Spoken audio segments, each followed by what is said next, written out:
মানিকগঞ্জের সিংগাইরে হত্যা মামলা ও হরিরামপুরে নাশকতা মামলায় আওয়ামী লীগের সাবেক সংসদ সদস্য কণ্ঠশিল্পী মমতাজ বেগমকে ৬ দিনের রিমান্ড মঞ্জুর করেছেন আদালত।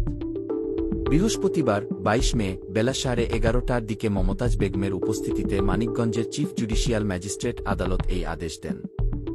এরপর প্রিজন ভ্যানে তুলে নিয়ে যাওয়ার সময় আদালত প্রাঙ্গণে মমতাজের উপর ডিম নিক্ষেপ করার ঘটনা ঘটে। এ সময় আদালত চত্বরে মমতাজের শাস্তির দাবিতে বিক্ষোভ করেন বিক্ষুব্ধ জনতা। জানা যায়, মানিকগঞ্জ চিফ জুডিশিয়াল ম্যাজিস্ট্রেট আদালতের ৩ বিচারক আইভি আক্তারের আদালতে হরিরামপুরে থানায় ভাঙচুর ও মারামারি মামলায় ৫ দিনের রিমান্ড শুনানি হয়। এ সময় আসামি মমতাজের পক্ষে কোনো আইনজীবী ছিলেন না। শুনানি শেষে আদালতের বিচারক ২ দিনের রিমান্ড মঞ্জুর করেন।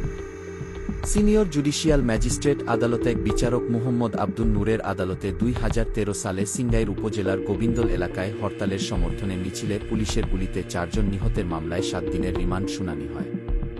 এতে আদালতের বিচারক আসামি মমতাজ বেগমকে ৪ দিনের রিমান্ড মঞ্জুর করেন।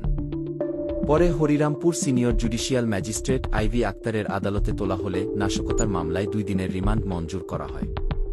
কোর্ট ইন্সপেক্টর আবুল খায়ের বলেন, বৃহস্পতিবার ২২ মে পৃথক ২টি আদালতে রিমান্ড শুনানি হয়।